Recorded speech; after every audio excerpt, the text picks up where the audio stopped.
کڵاوڕێز بۆیەوە بینەرانی خۆشەویستی تەلەڤیزیۆنی کۆمەڵە بە یارمەتی ئاڕۆیانی هاوکارم لە خزمەت ئێوە عەزیزدان بۆ پێشکەشکردنی گەشتی هەواڵەکانی سەر لە بەیانی ئەمڕۆی پێنجشەممە. سەرەتا سەردێڕی گرنگترین هەواڵەکان.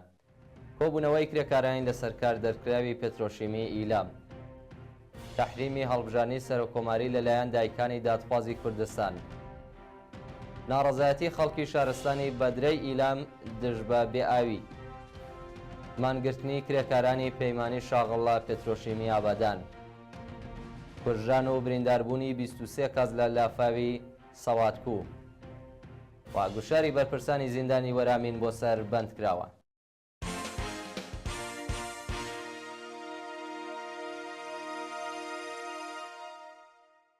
کۆبوونەوەی کرێکارانی لە سەرکار دەرکراوی پێترۆشیمی ئیلام ڕۆژی چوارشەممە 6 پوشپار کرێکارانی لە سەرکار دەرکراوی پێترۆشیمی ئەرغەوان بوسەر ئیلام بۆ جارێکی دیکە لە ناڕەزایەتی بە ناڕوونی دۆخی پیشەیی کۆبوونەوە. بەپێی راپۆرتەکان کرێکارانی شاغڵ لە بەشی ساختمانسازی پێترۆشیمی تازە دامەزراوی ئەرغەوان بوسەری ئیلام لەگەڵ تەواوبوونی ماوەی گرێبەست و کاری بیناسازی لەو ناوەندە لە سەرکار دەرکراون. کرێکارانی ناڕازی دەڵێن چەند ساڵ پێشینەی کاریان هەیە و داوا دەکەن بەڕێوەبەراتی و پێترۆشیمیە کرێکاران لە بەشەکانی دیکەدا بمەزرێنێت تاکو لەو دۆخە خراپە ئابووریە تووشی کێشەی معیشەتی نەبن. تەحریمی هەڵبژارنی سەرۆکۆماری لەلایەن دایکانی دادخوازی کوردستان ڕۆژی چوارشەممە 6 پوشپار دایکانی دادخوازی کوردستان لە بەیاننامەیەکدا شانۆی هەڵبژارنی سەرۆکۆماری ئێرانیان بایکۆت کرد. لە بەشێکی ئەو بەیاننامەیەدا هاتووە ئێمە وەکو دایکانی دادخواز شانۆی هەڵبژارنی سەرۆکۆماری تەحریم دەکەین. ڕۆژێمی کۆماری ئیسلامی لە ماوەی چواردەیەی ڕابردوودا هەزاران خێزانی لە ڕێگەی تەقەی ڕاستەوخۆ و ئێعدام داغدار کردووە.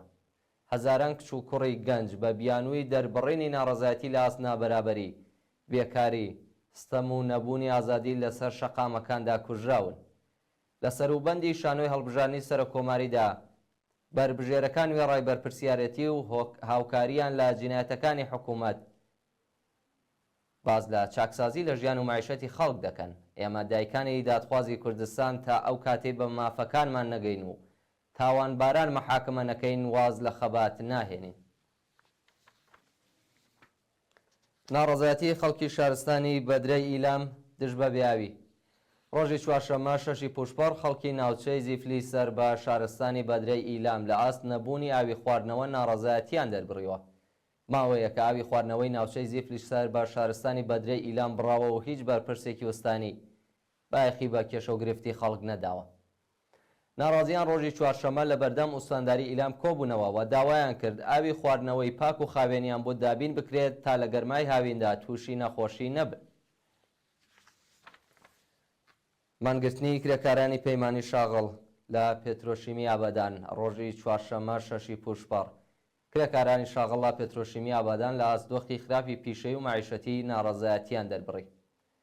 کرێکارانی پەیمانی خوازیاری پێدانی حەقدەستە دواخراوەکان، زیادکردنی ئاستی حەقدەست، دابینکردنی بیمەی دەرمانی و ئیمکاناتی ڕفاهی، پەرداختی حەقی بیمەکانیان بە ڕێکخراوی تامینی اجتماعی، زیادکردنی ئەمنیەتی پیشەیی 14 ڕۆژ پشودان و وەلانانی پەیمانکار بوون.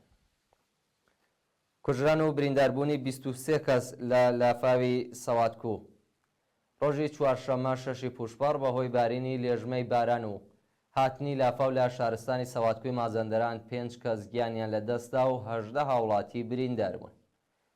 بە پێی زانیاریەکان بەهۆی ڕۆچوونی زەوی و داڕمانی بەرد جادەی کەندووان داخراوە و مێحوەری گوندەکانی ئاڵاشت و دەراسەلە بەهۆی لافاو بەستراوە.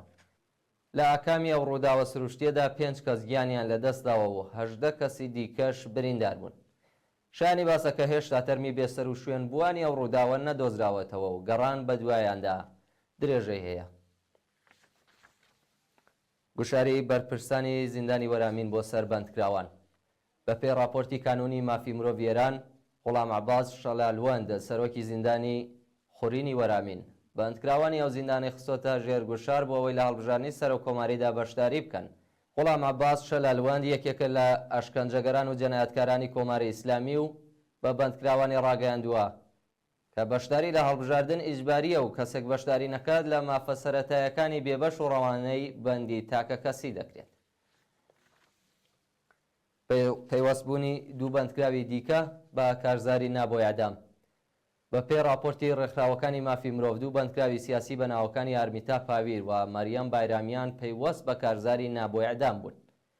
کارزاری نابۆ سێدارە لە زستانی ساڵی ڕابردووە دەستی پێکردووە و ڕۆژی سێشەمە بەندکراوان لە زیندانەکانی کرماشان، سەقز، نەغەدا، خۆڕەمەوە، تەورێز، شیراز، قەزەلحەسار و ناوەندی کەرەج، ئێڤین و تارانی گەورە، هەروەها مەشەد بۆ 22هەمین هەفتەی بەردەواممانیان لە خواردن گرت. ڕۆژی سێشەمە دوو بەندکراوی دیکە بە ناوەکانی ئارمیتا پاویر و مەریەم بایرامیان پەیوەست بەو کارزارەوە بوون. بڵاوبوونەوەی نەخۆشی تەبی دەنگی لە ئێران.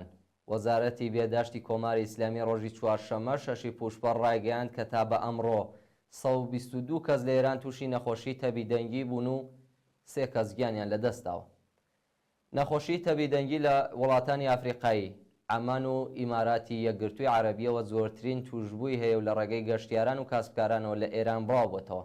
ئەو نەخۆشیە کە بە تەبی ئێسک پڕۆکێنیش ناسراوە لە ڕێگەی مێشی فڵنگیەوە دەگوازرێتەوە. وەزارەتی بێداشتی ئێران داوای لاو نیشتیمانیان کردووە ڕێکارەکانی پێویست و ڕێنماییەکان بگرنەبەر بۆ ئەوەی خۆیان و بنەماڵەکانیان لەو نەخۆشیە سەختە بپارێزن. داخوازی لێبوردنی نێونەتەوەی لە کۆماری ئیسلامی بۆ ئازادی تومات ساڵحی. ڕێکخراوی لێبوردنی نێونەتەوەی با بڵاوکردنەوەی پەیامێک لە ژماری تایبەتی ئیکسی خۆیدا خوازیاری ئازادکردنی دەستبەجێ و بێشەرت و مەرجی تومات ساڵحی بوو. ئەو ڕێکخراوە وێڕای ئاماژەدان بە درێژکردنەوەی پرۆسەی دادگایکردنی تومات ساڵحی خوازیاری ئازادی بێشەرت و مەرجی ئەو هونەرمەندە بووە ڕایگەیاند توماج تەنیا لە سەرەتاییترین مافی خۆی کەڵکی وەرگرتووە و دەست بە سەرکردنی نایاساییە.